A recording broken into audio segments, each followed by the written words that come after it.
Sunday Night Production.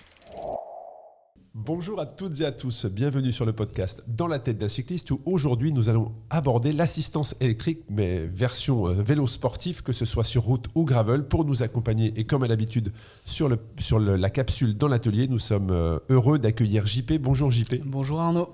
Eh bien, une nouvelle fois ravi de pouvoir échanger avec toi sur des sujets qui sont passionnants. Et aujourd'hui, on va aborder l'assistance électrique, mais sous l'angle du vélo sportif et non pas d'un mode de déplacement, ce qu'on peut appeler doux, du vélo taf, mais vraiment l'aspect sportif, donc que ce soit vélo de route ou vélo gravel. Il y a des différences significatives en termes de fonctionnement, d'utilisation, mais aussi de performance. Donc, qu'est-ce que tu peux nous dire, JP, en introduction à ce sujet ? J'espère qu'on n'a pas perdu la moitié des auditeurs en écrivant assistance électrique et sportif dans la même phrase. Si vous avez appuyé sur pause, revenez. On peut pas éluder la question de toute façon. Elle fait partie du paysage et de plus en plus c'est arrivé dans le sport par le VTT, par le vélo tout-terrain et sur la route et sur le gravel, on n'y coupe pas. Donc on va parler du principe et puis après on va voir comment ça s'applique. Donc une assistance électrique par le biais d'un moteur électrique et d'une batterie avec différentes formes ce sont des moyens qui sont là pour aider, puisqu'on parle d'assistance, aider le sportif dans l'accomplissement de sa performance sportive. Donc ça vient compléter l'effort de pédalage délivré par les muscles du sportif et ça vient les compléter avec un algorithme qui va dire plus on appuie sur les pédales, plus je vais délivrer de puissance et de couple. Parce que c'est vrai que pour un vélo musculaire notamment, le vélo est propulsé par la seule énergie qui est celle du corps humain, donc que développe le cycliste. Alors que comparativement justement, le vélo avec assistance électrique, lui, il a ce soutien qui lui permet, effectivement, tu as cité cet algorithme, en fonction de la pression et de la puissance qui est mise sur les pédales, de renvoyer une puissance plus importante ou en tout cas plus équilibrée. Mais il y a l'assistance de pédalage qui fait toute la différence, très clairement. Oui, alors il y a plusieurs formes de captation. On va revenir sur le système technique et on prend aussi la vitesse. Puis il y a différentes architectures de ce système d'assistance. Et là, on parle d'assistance, donc c'est un complément d'énergie. Et puis pourquoi je parle d'assistance à dessein, parce qu'on est en train de parler de vélo de route. Donc pour l'instant, on va parler de choses qui sont homologuées et qui doivent fonctionner sur la route. En tout cas, je pense que c'est ce qu'on doit dire si on parle de vélo de route, parce qu'on sait que c'est déjà dévié ou perverti, ou utilisons le mot qu'on veut, mais il y a plein de gens qui vont aller modifier ce système pour qu'ils puissent propulser le vélo plus vite, sans limite de vitesse, puisque aujourd'hui la réglementation qu'on a, en tout cas sur le territoire, c'est que l'assistance doit se couper à partir de 25 km/h. Voilà. Donc si on parle de ça, on va voir comment ça peut trouver une place dans la pratique sportive. Moi, en tout cas, c'est ce qu'essaye de nous proposer l'industrie. Elle se cherche encore. Et je crois qu'on l'avait dit une fois, je pense elle a trouvé le produit avant de trouver l'usager, ou l'usage même, voilà, les deux. Mais donc on va essayer de débroussailler un petit peu ça, de voir ce qui existe aujourd'hui et puis ce qui va exister demain, les tendances, les acteurs. C'est un peu l'idée de notre discussion d'aujourd'hui, mais sur le principe, voilà, on parle d'une assistance, pas d'une mobilette, pas d'un cyclomoteur. Tu fais bien de le préciser. Voilà. Et qu'est-ce qui est intéressant aujourd'hui pour une personne qui nous écoute, qui hésite ou qui suit ça ? Parce que c'est vrai que moi j'ai la sensation que le vélo électrique était arrivé, on en entendait beaucoup parler un petit peu avant 2020, on va dire 2018-2020, ça poussait vraiment fort. Et même moi, je pensais très clairement que le vélo électrique avait un avenir juste incroyable. Et pourquoi pas un jour introduire des étapes du Tour avec une assistance électrique, parce que c'est passionnant. Et c'est une assistance, effectivement, il faut quand même pédaler avec un niveau de batterie. Donc il y a un côté stratégique qui est très important. Mais quel serait l'avantage d'avoir un vélo électrique aujourd'hui pour un sportif, voilà, un sportif qui fait ses sorties en groupe ou seul, mais qui aime bien aller rouler 1h30, 2 heures, voire plus. Quel serait l'intérêt d'avoir une assistance, d'avoir un vélo avec assistance électrique ? À quel moment ça prend le pas, ça prend le dessus ? Ça prend le dessus nécessairement dans les parties de parcours où tu as besoin de plus de ressources, ou en tout cas tu puises plus massivement dans tes ressources. Donc les montées, voilà. et quel effet ça peut produire. Mais si on t'assiste et que tu fais une économie de ressources sur le passage de ces montées, probablement tu peux rouler plus longtemps. Donc aller travailler un effort différemment, plus sur la durée.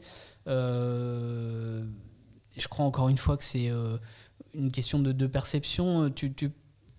Tu parles de l'aspect compétitif. Je ne sais pas si un jour vraiment on verra de la compétition de route avec de l'assistance électrique. Je suis un petit peu revenu sur ça depuis quelques années, parce que je trouve qu'effectivement, avant Covid, ça montait très très fort. Il y a même d'ailleurs un organisateur qui avait organisé une épreuve auquel j'ai participé et qui a été interrompue le week-end où le Premier ministre nous annonçait que le confinement avait lieu quelques heures plus tard. Et je pensais vraiment que ça commençait. Et puis, alors je pense aussi que le gravel est venu couper l'herbe sous le pied au vélo électrique, avec ce côté nature, où les marques ont vraiment orienté leur communication et marketing beaucoup plus gravel que sur vélo électrique. Et là, je reviens un petit peu sur cet aspect compétition, effectivement. Ouais, alors, il se passe des choses dans l'aspect VTT, voilà, avec de la compétition de VTT à eux. Les détracteurs vont dire que la frontière se brouille entre ce qu'est une moto et ce qu'est un vélo électrique. Il y a des fois où on peut se poser la question aussi. Après, si on revient sur notre côté, parce qu'on a décidé d'aborder ça par le prisme route et gravel, je ne crois pas à l'aspect compétitif. Je crois vraiment qu'il y a eu... en fait, encore une fois, on a affaire à des industriels. Ils ont développé des moteurs, ils ont développé des batteries. Et puis, c'était au début adapté beaucoup plus à du déplacement urbain, au cargo qu'on aime bien et dont on a débattu et redébattu, au VTT. Et puis, je ne sais pas comment c'est né, mais on s'est dit, on a des produits là, comment on pourrait les décliner sur les vélos de route qu'on vend beaucoup et qu'est-ce que ça peut apporter dans la pratique sportive. Et je pense qu'on ne s'est pas posé cette question avant. On s'est dit, est-ce qu'on peut décliner sur du vélo de route ? Oui, techniquement, on peut. Les techniciens, les ingénieurs ont dit, ouais, on peut. Bah, on fait un cadre là, on met la batterie, on la cache. Allez hop. Alors, et puis on a fait des vélos. Certains n'ont pas caché au début et c'était vraiment pas terrible en termes de visuel. Mais tu sais, on est en train de parler quoi, de 2020 là, avant, 2019-2020. Ouais. 2019, on va prendre ça comme année pivot. Tu as vu ces vélos-là arriver et on ne savait pas à qui les vendre. On ne savait pas à quoi ils servaient. Je me rappelle d'une marque française qui s'appelle Look, qui a commencé à faire du vélo de course électrique en mettant en scène Bernard Hinault. Et puis ça loupe pas en fait. Pour moi, c'est une erreur de communication. C'est le vélo électrique, c'est pour les vieux. Pardon Bernard. mais je pense qu'en fait, on savait pas pour qui c'était. Et je crois qu'aujourd'hui, on est en 2023, on ne sait pas encore bien pour qui c'était et à quoi ça sert. Est-ce que tous les deux, on va répondre à cette question aujourd'hui ? Je n'aurai pas la prétention de le dire. On va apporter en tout cas notre vision de la chose, ça c'est sûr. Mais on ne sait pas. Moi, j'ai essayé de discuter avec des gens qui ont un bagage cycliste sportif, un passé de compétiteur, qui ont essayé, qui ont roulé avec de l'électrique. Avec un regard à la fois technique et à la fois de pratique pure et dure et sportive, et qui ont dit qu'effectivement ça leur permettait peut-être d'allonger de la distance, de travailler sur plus de foncier, de moins appréhender une grosse montée. C'est agréable, effectivement, quand tu es à l'électrique. Effectivement, tu as cette assistance au pédalage dont tu as parlé. Il y a aussi ce côté je trouve, de vitesse régulière, c'est-à-dire... Comme la vitesse n'est pas produite uniquement par la dépense énergétique du corps, qui peut varier, là, tu as vraiment une assistance électrique. Et donc, la vitesse est beaucoup plus lisse, beaucoup plus continue. Alors, c'est pour ça aussi que dans les montées, c'est beaucoup plus agréable, parce que c'est beaucoup plus souple. Et de par tous ces avantages, il y a aussi la réduction de l'effort contre le vent. Parce qu'en tant que cycliste, tu sais très bien, quand tu as un vent qui est défavorable, voire 3/4 défavorable, tu peines beaucoup plus. Et là, le fait d'avoir une assistance électrique te permet de puiser un peu moins dans tes réserves. Donc tous ces avantages, toutes ces caractéristiques du vélo électrique comparativement au vélo musculaire fait que tu pourrais te dire que c'est fait pour des personnes qui ne veulent pas les rouler seules, donc pourquoi pas y aller avec son époux ou son épouse et pouvoir partager une sortie en commun, ou deux personnes qui peuvent l'utiliser en montagne et donc accéder à des cols qu'ils ne pourraient pas accéder sur du vélo musculaire. Donc ça s'orienterait peut-être plus vers ces personnes-là. Le B à bas, de toute façon, c'est qu'on est en train. Tu disposes d'une réserve énergétique propre à ton corps, à ta physio, etc. Et on est en train de te dire, on te propose demain de démarrer en doublant ta capacité énergétique, finalement, quelque part. Je schématise, mais c'est un petit peu ça. On te met une batterie, un moteur, donc tu pars avec. C'est l'histoire de l'homme et de la machine. Voilà, l'énergie ne se crée pas, on la prend quelque part et on te la propose là, et tu peux l'utiliser avec. Finalement, tu as une quantité d'énergie finie qu'on te rajoute sur le vélo. Qu'est-ce que tu en fais ? C'est quelque chose de très personnel aussi. Tu dis oui, je vais accéder à des cols auxquels je n'accède pas. Là, on essaie d'avoir cet environnement sportif, ce questionnement sportif. Je crois que la réponse est en cours d'élaboration, aussi avec l'évolution des produits. Je refais un petit retour en arrière sur qu'est-ce qui existe aujourd'hui sur le marché en termes de vélo de route ou de vélo gravel. Il y a deux grandes catégories. D'ailleurs, juste avant que tu répondes, JP, est-ce qu'on parle du vélo électrique ? Est-ce qu'il a plus une finalité sur la route ou sur le gravel ? Ou peut-être les deux, ton avis ? Les deux. Les deux ? Les deux. Je sais pas si. Moi, je le verrais plus sur route, tu vois, titre personnel. Ouais, je sais franchement, aujourd'hui. Bon, alors, disons-le, moi, c'est pas mon goût tout de suite, en tout cas, sur cette pratique-là, de m'embarquer avec quelque chose qui a la complexité d'un système électrique. Mais je pense qu'on va trouver des gens pour qui ça va répondre à pas un besoin, mais en tout cas un questionnement, une envie. Alors à titre pour perso, moi je te rejoins. Mais par contre, je trouve que ça peut permettre aux personnes qui ne peuvent pas actuellement, pour différentes raisons, d'accéder au vélo. Tu vois. Oui, mais ça tirera, tu as raison dans un sens, ça tirera plus facilement sur la route parce que il y a en tout cas une frange de la population et qui doit aussi être parmi nos auditeurs, qui sont des gens quinquas ou plus avancés en âge encore, 50, 60 ans, 70 ans, qui ont certainement un passé sportif, vélo et cyclosportif à leur actif et qui veulent continuer de profiter de cette pratique en extérieur, de cette pratique conviviale, etc. et qui vont avoir des moyens physiques qui peuvent à un moment devenir limitants et qui vont amoindrir cet effet limitant par l'accès à l'assistance électrique. Et pourquoi je voulais revenir en arrière sur la technique ? Parce que je pense que fondamentalement, c'est aussi l'évolution de la solution technique qui est proposée qui va permettre d'aller trouver le bon usage. Quand tu dis l'évolution technique, c'est quoi ? C'est la batterie, l'autonomie de la batterie ? Alors, déjà, on a deux systèmes qu'on va trouver. On a des systèmes de moteurs pédaliers et des systèmes de moteurs moyeux. Attention, je ne suis pas en train de faire une globalité de tout le marché du VAE. Je suis en train de m'intéresser à des vélos de type route ou gravel.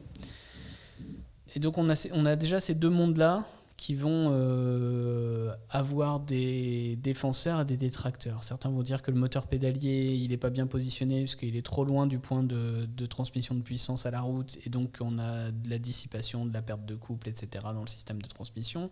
Et donc ils vont préférer avoir des moteurs dans la roue arrière.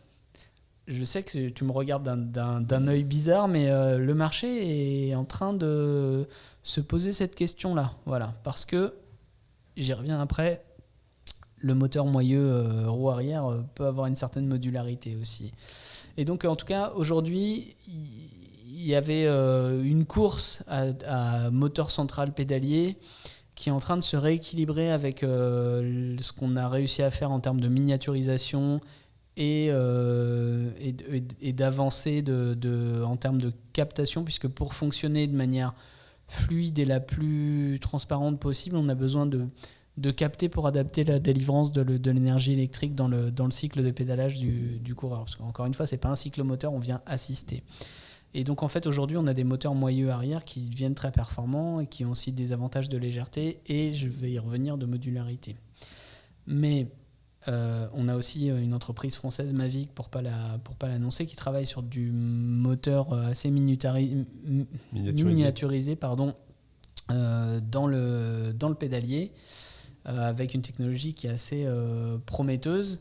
Et puis, n'oublions pas qu'en termes de miniaturisation, c'est le sport qui nous a... Alors, sait-on vraiment le fin mot de l'histoire, mais ces affaires de tricherie et de dopage mécanique, on sait que le matériel existe, on l'a vu, il est commercialisé d'ailleurs, il est encore très cher et très peu accessible.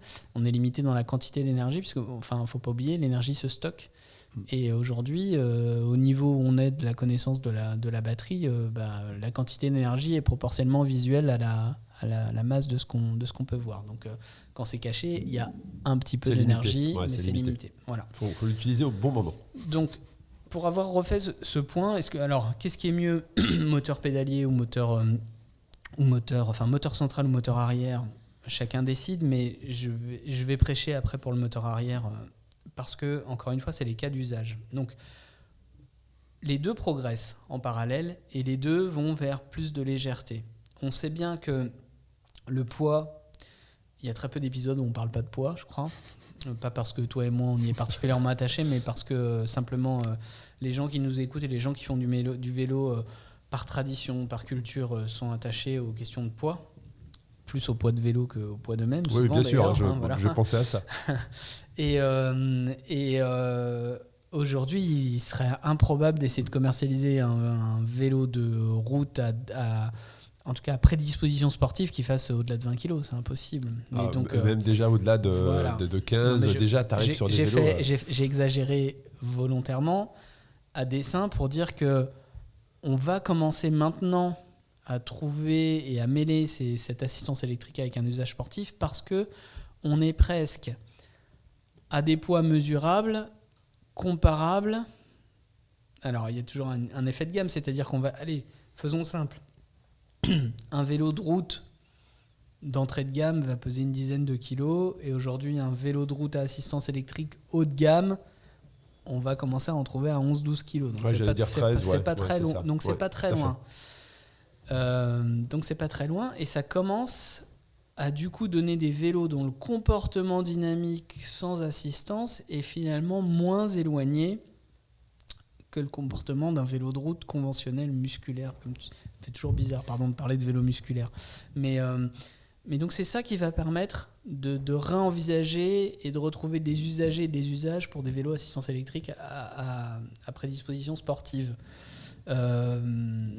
Et ça, on va le trouver avec les deux. C'est-à-dire qu'il y a des moteurs centraux qui vont permettre ça aussi, et il y a des moteurs arrière, moyeu arrière, qui vont encore plus permettre ça, et surtout, ils vont permettre de se dire que si j'ai plus que la roue arrière qui change et que mes batteries, elles sont stockées de manière quasi invisible et pourquoi pas aussi amovible dans mon cadre en carbone qui a une esthétique conventionnelle, peut-être que demain, en fait, je peux avoir un vélo qui est à la fois un très bon vélo de route musculaire et à la fois un bon vélo de route à assistance électrique. Et je pense que là, il y a quelque chose que les marques ont vu aussi, parce que, en tout cas, de mon point de vue, ce que j'observe, c'est que le côté invisible de la chose est important, parce qu'il y a toujours ce questionnement le questionnement du regard de l'autre, mais aussi de la réversibilité. Mais maintenant, quand tu regardes un vélo électrique, maintenant tout a été intégré principalement. On a du mal à voir que c'est vraiment. Tu vois quasiment pas sur certaines marques qui ont déjà l'habitude d'avoir des tubes relativement gros. Voilà. Franchement, tu vois. Il faut vraiment quelquefois ça soit marqué dans la description pour que tu puisses te dire ok, c'est un vélo électrique. Sinon tu ne le vois pas, tu ne le vois plus. Et je vais donner une anecdote. Il y a une marque qui s'appelle 3T qui fait des vélos en carbone. Il y a 2 ans, ils ont sorti un nouveau modèle de leur vélo avec un down tube exagérément gros d'un point de vue de la section, avec des arguments d'aérodynamique, etc. Et je me rappelle avoir dit à l'époque, je dis c'est bon, maintenant il y a la place pour mettre une batterie. Et je rigolais avec le distributeur, Alex, je te salue. Et je disais, mais en fait, il va sortir en électrique, c'est obligé. Il s'est sorti en électrique. Donc en fait, bon, encore une fois, la démarche d'ingénieur, le gars a fait le moule en se disant, mais là, j'ai la place pour mettre une batterie, pouf, demain, je peux le faire, quoi. Voilà. Et effectivement, c'est devenu quasiment invisible. Mais je pense que, tu vois, l'étape d'après, c'est de se dire, ok, j'ai ce vélo-là, je vais pouvoir enlever cette batterie. Je vais pouvoir mettre une roue arrière normale et je récupère un vélo de route à 8 kg. Mais quand j'ai besoin de cette assistance électrique, je peux le transformer. Je pense qu'il y a là quelque chose qui est de nature à ouvrir la porte à certaines personnes qui ne vont pas... Parce que la techno est chère quand même, d'accord ? Donc si on veut quelque chose qui est dans les poids qu'on a évoqués là, on ne peut pas parler de quelque chose qui coûte moins de 6 ou 7 000 euros à l'heure actuelle. Mais c'est intéressant ce que tu dis, parce que ça me fait penser à un des épisodes précédents où on comparait le vélo de route et le vélo gravel sur avoir un seul cadre et différents types de roues. Là, on pourrait même se dire que tu peux avoir un type de vélo différent, c'est-à-dire avoir ton vélo de route avec le même cadre, ton vélo de route, ton vélo gravel, et pourquoi pas un jour te dire, là, je passe en électrique pour cette sortie-là, parce que j'ai une ascension et je suis pas très, très en forme ou je veux être un peu plus à l'aise, tout simplement. Mais c'est là que le côté depuis lequel on regarde change. C'est-à-dire que l'intérêt du consommateur, ça serait ça. Oui, clairement. La complexité mise à part, parce qu'il faut un certain niveau pour commencer à bricoler. On sait que tout le monde n'est pas capable. Non, je suis désolé, je le dis, mais tout le monde n'est pas capable de changer un pneu aujourd'hui. Donc, elle a changé une roue, enlever sa batterie du cadre, l'extraire, la rebrancher le lendemain. Bon, il y a une certaine complexité là, mais du point de vue de l'industriel, lui, ou de la marque, elle, ce qu'elle veut, c'est segmenter. Plus elle segmente, plus elle te vend de vélo. Plus elle a de capacité ou de terrain de jeu à te vendre des choses différentes parce qu'elle spécialise. Donc, il y a peu de chances qu'on... Mais peut-être qu'il y a des phases. C'est-à-dire qu'on va commencer vers aller sur de la polyvalence pour que les gens essayent et que demain, ils spécialiseront. Ouais. C'est souvent comme ça que ça se passe. Mais il y a quelque chose ici...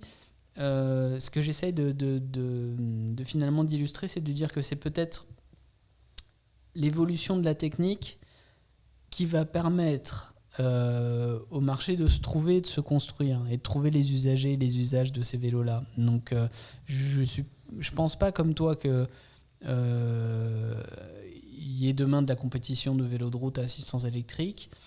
Je pense que si l'évolution se fait rapidement, il y a toute cette frange de population aujourd'hui dont je parlais tout à l'heure, d'anciens coureurs ou d'anciens aspirants coureurs qui veut continuer à pratiquer et pour qui l'assistance électrique, pour peu qu'elle n'entache pas l'étiquette, c'est-à-dire qu'on n'ait pas un vélo disgracieux, qui ne soit pas au double du poids, etc., va vraiment pouvoir être adopté et développé. Donc oui, là, je te rejoins sur la route. Il y a en tout cas, voilà, ce marché, le potentiel est là. Voilà. Et puis, si on le saisit maintenant, il évoluera avec, puisque ces gens-là vont passer le relais à d'autres et on va ancrer ça dans les usages. Donc, ça deviendra plus naturel de se dire qu'à partir d'un moment, je vais pouvoir utiliser ça à mon bénéfice et continuer de pratiquer et que ça sera plus inclusif. Et pour revenir au titre de l'épisode et à ta question sous-jacente sur le gravel, il y a deux aspects de la chose, soit ce qu'on vient de décliner sur la route, soit ce qu'on va retrouver dans le VTT, où finalement l'assistance électrique va permettre peut-être plus de capacité de franchissement ou de frange de terrain. C'est-à-dire que si j'ai une assistance sur mon gravel, le petit radar avec les cailloux, etc., où je le passe à pied avec le vélo sur l'épaule aujourd'hui, je vais peut-être réussir à le passer en roulant. Mais si je me retrouve dans cette situation, est-ce que j'ai déjà pas le VTT à assistance électrique qui répond à la question ? Ouais. Et surtout, si j'ai une pratique d'aventure avec ce que ça peut comprendre de recherche d'imprévus, etc., est-ce que je m'encombre avec quelque chose que je dois recharger ? Quand on sait que on le voit quand même dans cette pratique, alors on sait qu'il y a plus ça va, plus on va avoir des capteurs, plus on va avoir aujourd'hui, il est pas du tout rare de trouver des pratiquants gravel avec des capteurs de puissance sur leur pédalier. Bien, pas bien, c'est pas le débat du jour. Tu connais mon avis sur la question.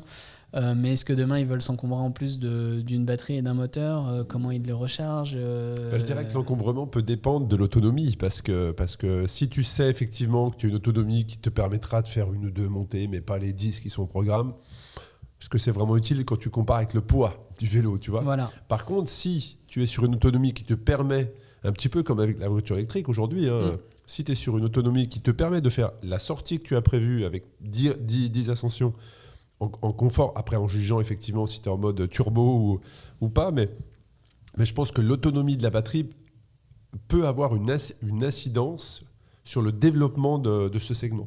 Oui, probablement. Aujourd'hui, on voit, parce que les technologies électriques, elles sont davantage utilisées sur les véhicules à 4 roues aujourd'hui. Alors, il y a des marques leaders, évidemment. Il n'y a pas une rupture technologique aujourd'hui qui a permis de conférer à quelqu'un un avantage gigantesque. Et c'est pas l'industrie du vélo qui va révolutionner ça, soyons... Voilà, à échelle constante, l'innovation viendra de la voiture, elle viendra pas, donc, et le vélo en bénéficiera. Donc tant qu'on ne voit pas ça se populariser, se généraliser dans la voiture, c'est une réduction majeure aujourd'hui de la taille et ou clairement de la capacité, parce qu'on peut se dire on reste à taille équivalente mais on a doublé la capacité, ou alors on diminue de 2 la taille et le poids des batteries à capacité équivalente, l'un ou l'autre.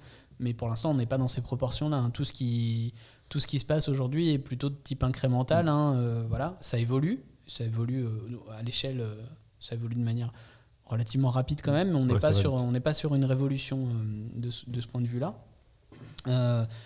Donc dans le vélo, pour moi, c'est un peu pareil. Si on joue notre jeu du pronostic, je pense qu'il y a probablement une marge de manœuvre sur le vélo de route assistance électrique.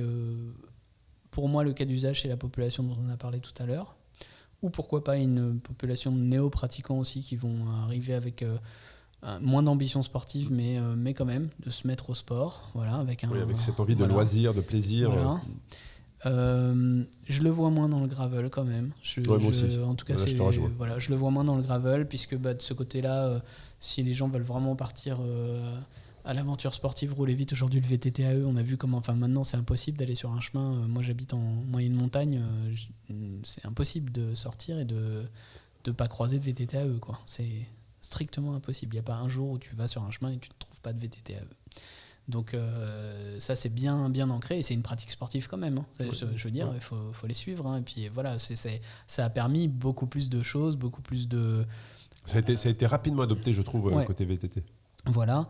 Autant sur le gravel, j'y crois moins. J'y crois moins. Je pense que c'est une pratique entre deux moi, je te rejoins, où j'ai l'impression plutôt qu'on va atteindre sur cette frange-là, sur cette pratique loisir, en tout cas, on va atteindre un plateau aussi techno et on va plutôt revenir en arrière sur un peu plus de simplicité pour se dire je l'attrape le vélo puis je vais faire mon truc, j'ai pas besoin de prévoir, j'ai pas besoin de charger, j'ai pas besoin de mettre 4 capteurs, on en parlait la dernière fois sur les histoires de longue distance aussi. Il y a eu toute une part de marché sur les moyeux dynamo où moi je vois un retour en arrière. Les gens se disent le moyeu dynamo il est un peu plus délicat, il est tout le temps là, je m'en sers pas tout le temps, je vais revenir avec une lampe à batterie plus simple que je prends que quand j'en ai besoin. Donc moi en tout cas je vois cette... D'autant plus que maintenant il y a plus d'autonomie, il y a un travail qui a été fait dans les batteries externes qui permettent plus d'autonomie avec un poids qui est plutôt maîtrisé. Donc on est sur cette partie aventure gravel, on est sur il y a en tout cas une frange de la population de pratiquants qui est sur une recherche de simplification, donc je pense pas qu'il y ait beaucoup de place pour l'assistance électrique là. Et je pense que plutôt que les gens qui ont développé sur des plateformes typées Aventure Gravel, je parle de plateformes de cadre, les gens qui ont développé des solutions, ça sera certainement redistribué, réacheminé sur du vélo un peu plus urbain loisir, avec des cintres plats. C'est comme ça que je l'envisage en tout cas. Mais je crois vraiment qu'il y a quelque chose qui se passera sur la route par contre, parce que maintenant on est déjà à des niveaux de techno qui permettent aux gens qui de toute façon ne vont pas faire des sorties de plus de 70-80 km de le faire en étant capable de recommencer le lendemain. Et encore, tu vois, on en revient à l'usage. Je veux dire que si ça te permet pendant ta semaine de vacances au pied du Mont Ventoux de faire l'ascension 4 fois plutôt qu'une, ça trouvera un public. Même si c'est moins mis en avant comparativement par rapport au niveau marketing, au niveau pour notamment l'industrie du cycle, que le gravel qui est vraiment le vent en poupe, c'est moins mis en avant, mais je trouve que ça n'enlève pas le fait qu'il y a eu beaucoup de travail qui a été fait sur l'esthétisme effectivement des vélos, des machines qui sont maintenant aussi beaux que ce que j'appelle les musculaires. Mais si effectivement tu l'as dit, je pense que c'est en train de trouver en toute discrétion sa cible, de s'affiner, et moi aussi je le vois plus sur route qu'en pleine nature. En pleine nature ça peut aussi être sur route, mais on va dire sur les chemins ou dans les chemins. On avait fait un bel épisode aussi sur l'impact environnemental des vélos électriques, mais ça, j'invite les personnes à écouter l'épisode. Mais pour résumer, si on pouvait résumer cet épisode, je te donnerai la parole après JP, mais de mon côté, c'est qu'en fait, le choix entre l'électrique et le musculaire dépend des besoins, des préférences de chaque cycliste, de quel est l'objectif, de pourquoi il prend sa machine, il prend son vélo, sa machine le matin. Tu as effectivement le vélo électrique qui offre une assistance de pédalage, une souplesse, une autonomie limitée. Parce qu'il y a aussi ce poids, alors que le vélo musculaire, lui, nécessite un effort physique, une dépense. Il y a aussi ce côté peut-être fitness que les personnes veulent entretenir en prenant leur vélo musculaire. Mais voilà ce que je pouvais dire de mon côté sur cet épisode. Et si je te laisse le mot de la fin, JP, pour conclure, ça serait lequel ? Eh bien, électrique ou pas, faites du vélo. Très clairement, voilà, on en revient toujours à ça. S'il vaut mieux quelqu'un sur un vélo avec une assistance que pas sur son canapé, voilà, ou pas sur le vélo du tout. on est clairement dans une marche conjointe du développement de la technique et de l'usage. En fait, voilà, on n'est pas en train de répondre à un besoin exprimé. On est en train d'en créer un ou de créer des nouveaux usages avec une technologie. Donc, soyons spectateurs de ça. On fait des prédictions tous les deux toujours, hein, mais voilà, je sais pas si on a souvent raison ou pas souvent raison. Rendez-vous dans quelques années, mais voilà, je suis comme toi. On va voir des choses nouvelles se développer. Un grand merci JP et à très bientôt pour un nouvel épisode. Merci.